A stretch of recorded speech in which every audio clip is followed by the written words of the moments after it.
ọwọ́ ti tẹ Muyideen Raimi àti Muhammadu Adékúnlé ọwọ́ ti tẹ̀ wọ́n nílùú Ìbàdàn.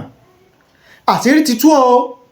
àti lóòótọ́ lọ̀rọ̀ Yorùbá tó ní ọjọ́ gbogbo tó lè ọjọ́ kan ni tó lóhun. Gẹ́gẹ́ bí Raimi gẹ́gẹ́ bó ṣe àpatẹnujẹ́wọ́ fún iléeṣẹ́ ọlọ́pàá nípínlẹ̀ Ọ̀yọ́ nílùú Ìbàdàn, ó lágbára o. Àṣírí wọn ti tú bí wọ́n ṣe ń pa èèyàn, bí wọ́n ṣe ń gé èèyàn ní kéékèé tí wọ́n sì ń tà á. Ẹ̀dọ́nà gan-an àwọn wo ni Adékúnlé, àwọn wo ni máa ta ẹ̀yà ara èèyàn tó bá ti pa, tó bá ti kun, tó bá ti gé ní kéékèé, àwọn wo ni máa tà á fún? Nítorí owó, nítorí ọlá, nítorí ọrọ̀. Ó lágbára o, ó lágbára o. Àfi kẹ́ ẹ gbọ́ léyìí tí mo tún mú wá fún yín. Ìlú Ìbàdàn náà ní nípínlẹ̀ Ọ̀yọ́, iléeṣẹ́ ọlọ́pàá nípínlẹ̀ Ọ̀yọ́ ó ní wọ́n ṣe àfihàn àwọn ẹni bí àwọn ọ̀daràn, àwọn apọmọlẹ́kúnjayé, àwọn adẹ́mi ẹni légbodò nítorí owó, nítorí ọlá, àwọn afọmọ ọlọ́mọ ṣètùtù ọlà. Àṣírí wọn ti tú o. Iléeṣẹ́ ọlọ́pàá fojú wọn hàn dé lọ́jọ́ Friday, ọjọ́ ẹtì Friday, ọjọ́ 16 oṣù kẹjọ ọdún tá a wà yìí. Bóò ló ṣe lọ, bóò ló ṣe ṣẹlẹ̀, bóò lọ́wọ́ ṣe tẹ àwọn ẹni bí yìí tó fi di wípé wọ́n ń ṣe àpatẹnujẹ́wọ́. A mú wá fún yín lórí ètò yìí náà, yẹn lágbára Ọlọ́run láṣẹ Èdùmàrè. Ṣùgbọ́n kí n tó tẹ̀síwájú, ẹ jẹ́ kí n dókè lọ́hùn-ún kájọ gbọ́, kájọ wo tán ní fún wa. Tá a bá wá padà dé, a wà á tú pẹ̀rẹ̀pẹ̀rẹ̀ ọ̀rọ̀ tẹ́ ẹ̀ mọ̀ bọ́rọ̀ sí jẹ́ gan. Ẹ mọ́ tí ì lọ o, a sì wà lórí ètò, à ń padà bọ̀. Ẹ ṣeun. Ó ta sánsán, ó wà lórí YouTube. Ẹ máa wò ó, ẹ sì rí pé ó ta sánsán. Ó ń gbé yín káàkiri gbogbo ilẹ̀ Yorùbá. Wọ́n bí kíbi ló ń tọ́jú bọ̀, wọ́n ń ta sánsán. Yóò yẹ yín kalẹ̀ o.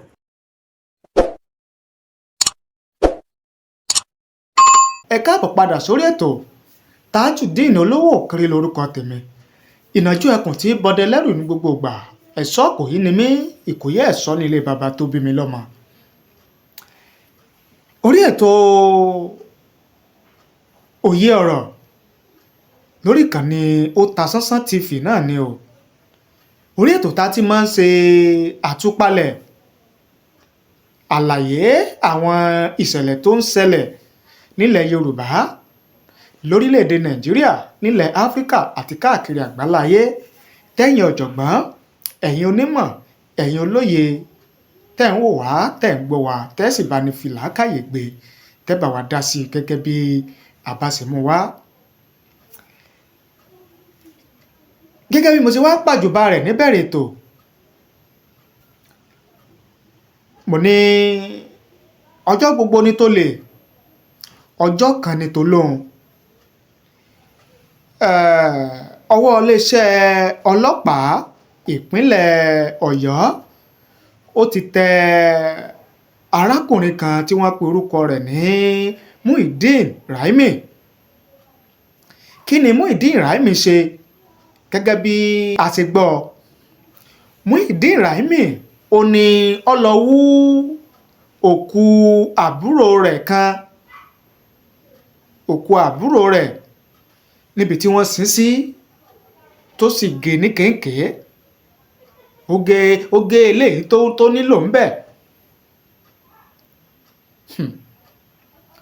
Ṣùgbọ́n ọjọ́ gbogbo ń tolẹ̀, gẹ́gẹ́ bí mo ṣe sọ wípé ọjọ́ gbogbo ni tó lóhun. Àṣírí Raimi ó padà tú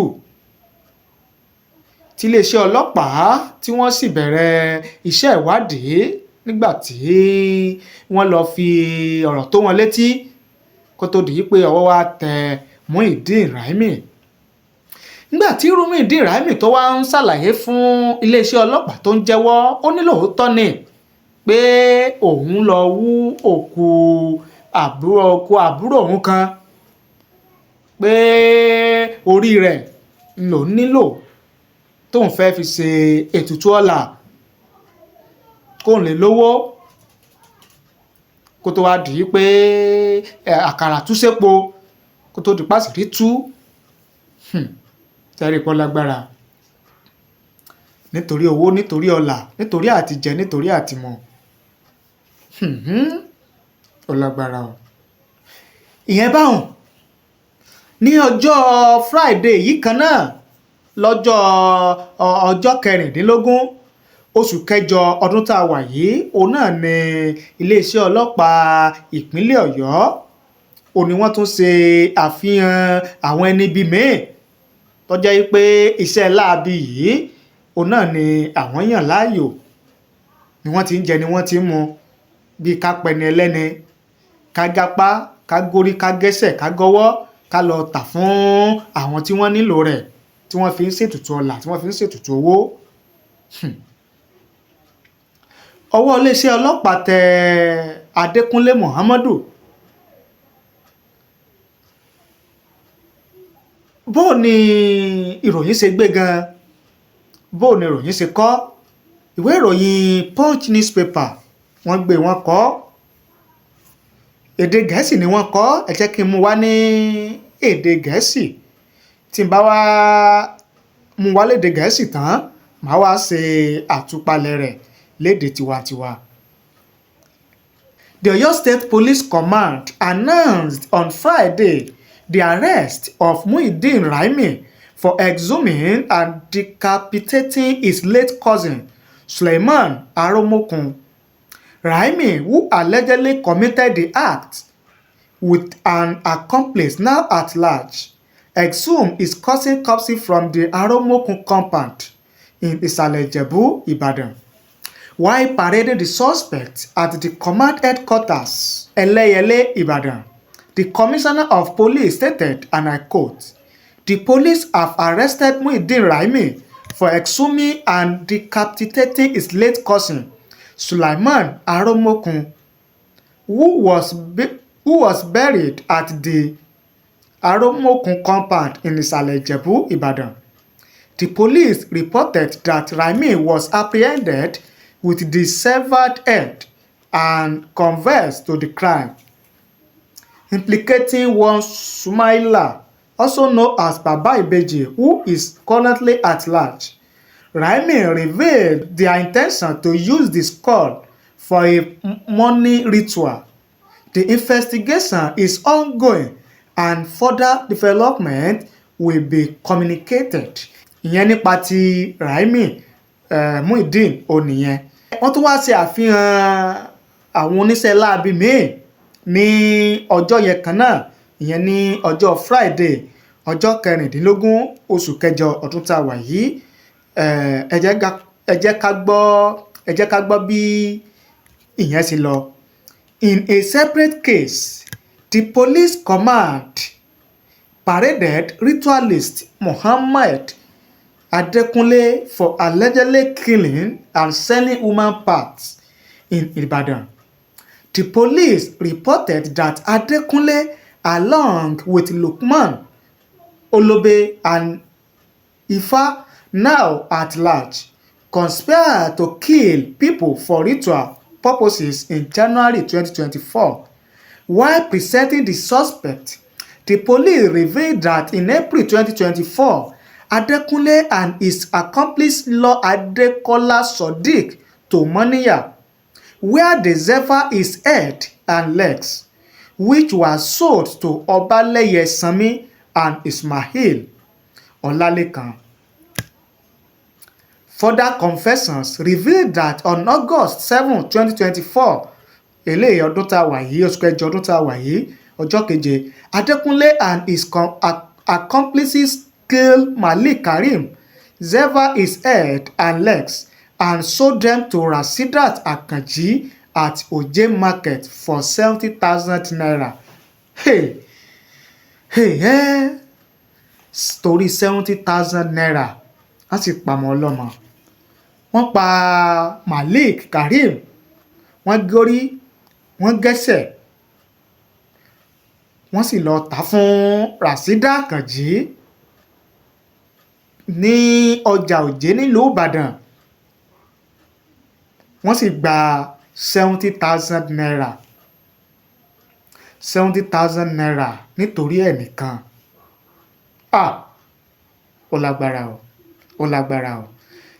Ìròyìn tẹ̀síwájú ó ní on August 11, 2024 at approximately 6:30 hours, a search warrant was executed at the suspect premises where fresh flesh was recovered.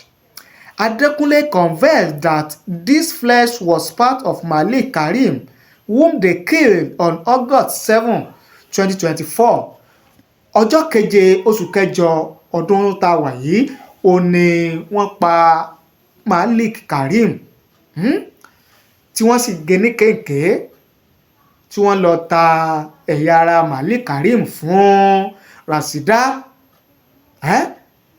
Àkànjí ní ọjà Òjé kó tó wá di wípé iléeṣẹ́ ọlọ́pàá wọ́n wá náwó gan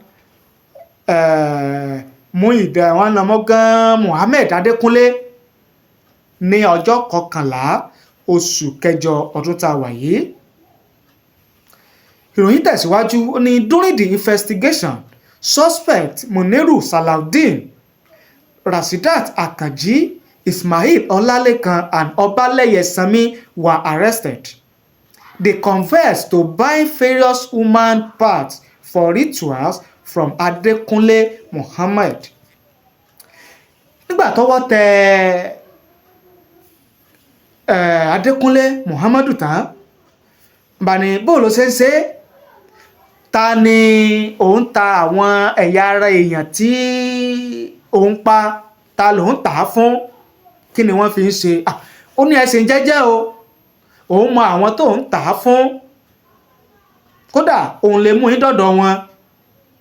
Nínú iṣẹ́ ìwádìí iléeṣẹ́ ọlọ́pàá Adékúnlé Muhammadu ló ti dárúkọ Rasheedat Àkànjí, Ọbalẹ́yẹ Sanmi, Muniru Salau àti Ismail Ọlálékan gẹ́gẹ́ bí àwọn tí máa ń ta ẹ̀yà ara èèyàn tó bá ti pa tí máa ń tà wọ́n fún táwọn yẹn sì máa ń lò fún ètùtù ọ̀la. Ó lágbára o. Ròyìn tẹ̀síwájú. On August 10, 2024 at about 00:15 hours, Ayede reported an offensive odor emanating from a building owned by Muhammadu Adekunle, who is not usually resident there but visits at odd hours. Operatives from Moniya Divisional Police Headquarters responded and discovered a dry well containing mutilated human remains. The remains of 3 unidentified bodies were removed to the state hospital for preservation and autopsy. Photographs were also taken. Gẹ́gẹ́ bí ìṣẹ̀lẹ̀ yẹn bó ṣe lọ bí Adékúnlé Muhammadu bó ṣe jẹ́wọ́ fún iléeṣẹ́ ọlọ́pàá òun náà láti mú wá fún yín yẹn. Ó fi hàn wípé Muhammadu Adékúnlé yìí kò ṣẹ̀ṣẹ̀ mọ́ ṣiṣẹ́ láabi yìí torí pé wọ́n ní oríṣiríṣi àwọn ẹ̀yà ara èèyàn ni wọ́n bá nínú ilé tí Adékúnlé Muhammadu tó máa ń lò títí máa ń kun àwọn èèyàn oríṣiríṣi ẹ̀yà ara èèyàn ni wọ́n bá nínú ilé yẹn tó túmọ̀ sí pé kì í ṣe àkọ́kọ́ rẹ̀ léléyìí tásìrí wá tú yìí. Ọlọ́run kan sọ yìí pé eléyìí ni yóò ṣe gbẹ̀yìn tásìrí rẹ̀ ó fi tú. La fi ń sọ fún yín wípé ọjọ́ gbogbo tó lè ọjọ́ kan ni tó lóhùn. Sẹ̀rí pé mẹ́wàá ń ṣẹlẹ̀ nínú ayé kọ́bẹ̀ Èdùmàrè kó mọ̀ fìṣọ́ rẹ̀ sọ wa kó mọ̀ dáàbò rẹ̀ bò wá. Eléyìí lágbára o. Eléyìí lágbára o. Iléeṣẹ́ ọlọ́pàá wọ́n fi dá àwọn oníròyìn lójú wípé iṣẹ́ ìwádìí ń tẹ̀síwájú tí àwọn ó sì fi ojú àwọn ẹni bí yìí, àwọn ọ̀daràn, àwọn apọmọlẹ́kúnjayé yìí, àwọn afènìyàn ṣètùtù ọ̀la yìí, báwọn ó fi ojú wọn balẹ̀ ẹjọ́ tí ilé ẹjọ́ sì dá sẹ̀ríà tó bá yẹ fún wọn.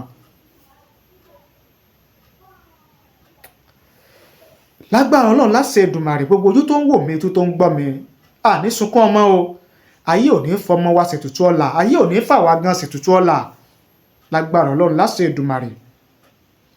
Gbogbo àwọn ẹni bíi míì tó bá tún jẹ́ pé irúṣẹ́ láàbí báyìí ni wọ́n yàn láàyò, wọ́n fi ọmọ làkejì ọmọ ẹ̀dá èèyàn bíi tí wọ́n ṣètùtù ọ̀la, òní wọ́n yàn láàyò ní ọba Èdùmàrè ó bá ní tú wọn láṣìírí o, yọmọ bá ní fojú wọn hàn dé.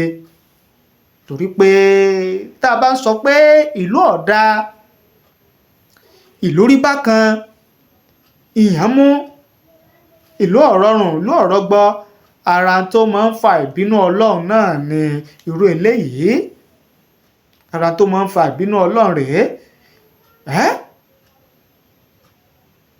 La fi ń sọ fún wa pé ẹ jẹ́ á ṣe jẹ́jẹ́ o, ẹ jẹ́ á ṣe mẹ̀dọ̀, ẹ jẹ́ á ṣe sùúrù lórí àti wówó, lórí àti wọ́lá, lórí àti dọlọ́rọ̀, ọlọ́rọ̀ òjijì, olówó òjijì. Ẹ̀dọ́nà gan-an tá a bá wá lówó ọ̀hún, sáà ní kú mọ́ ni. Tá a bá wá kú, ṣé gbogbo ohun tá a bá fowó ọ̀hún ṣe gan-an sáà mú lọ sọ́run ni. Mo sì máa ń sọ fún yín wípé méjì náà ni o, méjì ni ìbéèrè Ọlọ́run Elédùmarè nípa gbogbo ohun tí tó tá a kójọ nínú ayé, ọlá tá a ní, owó tá a ní, ọrọ̀ tá a ní. Méjì ni ìbéèrè tọ́lọ́run ó bi wá. Bó o la ṣe rí owó tá a ní, ọlá tá a ní, dúkìá tá a kójọ, bó o la ṣe rí wọn? Owó tá a ní, ọlá tá a ní, bó o la ṣe lò ó? Méjì náà ni. Bó o la ṣe rówó, bó o la ṣe lò ó? Méjì ni. Ṣé ìwọ tó wá fi èèyàn ṣètùtù ọ̀la tó dolówó, táyé ń pè ọ́ lólówó, táyé ń pè ọ́ lọ́lọ́rọ̀, tó wá fowó òun kó dúkìá jọ, ó jẹ́jọ́ o, ó rojọ́. Irú ẹjọ́ wo ló wá fẹ́ rò níwájú Olódùmarè ọba tó dá ọ lọ́jọ́ ìdájọ́? Ẹ jẹ́ á rántí ọjọ́ ìdájọ́ o, ká ṣe jẹ́jẹ́ o. Eléyìí náà la tún gbọ́ o, òun la tún rí, la ní ká tún mú wá fún yín, ká fi tó ẹ̀yin lólùfẹ́ wa tẹ́ ń wò wá, tẹ́ ń gbọ́ wa, ká fi tó yín létí. Kọ́ba Èdùmàrè kó mọ́ fi sọ rẹ̀ sọ wa, kó mọ́ dáàbò rẹ̀ bò wá, kó mọ́ jẹ́ ká kó sọ́wọ́ àwọn ẹni ibi yìí. Ẹ ṣé bẹ́ẹ̀ ṣe ń wò wá, ẹ ṣé bẹ́ẹ̀ ṣe ń gbọ́ wa. Tẹ́yìn náà bá ní ohun kan tẹ́ fẹ́ bá wa sọ, tàbí ẹ níṣẹ̀lẹ̀ kan tẹ́ fẹ́ fi tó wa létí, tẹ́ fẹ́ jẹ́ ká gbọ́, tẹ́ fẹ́ jẹ́ ká mọ̀, tàbí ìṣẹ̀lẹ̀ kan bẹ tẹ́ fẹ́ ká ṣèwádìí lé lórí, ẹ pè wá, ẹ bá mi sọ̀rọ̀, ẹ pè mí, ẹ bá mi sọ̀rọ̀ lójú òpó WhatsApp tẹ́ ń wò lójú móhùnmáwòrán yín yẹn. Èmi ní gbé láti jọ sọ̀rọ̀ papọ̀. Ẹ ṣé o bẹ́ẹ̀ ṣe ń wò wá, ẹ ṣé bẹ́ẹ̀ ṣe ń gbọ́ wá. Ojú tẹ́ fi ń wò wá kò ní fọ́, etí tẹ́ fi ń gbọ́ wá kò ní di láṣẹ Èdùmàrè. Títí ọ̀la tí a tún pàdé lórí ètò, ẹ má gbàgbé láti bá ní pín, ẹ bá ní share rẹ̀ kó lè káàkiri àgbáláyé, káyé lè mọ̀ wípé mẹ́wàá ń ṣẹlẹ̀ nínú ayé tá a wà yìí. Ẹ ṣé o, àdúpẹ́, àmọ̀rírì yín.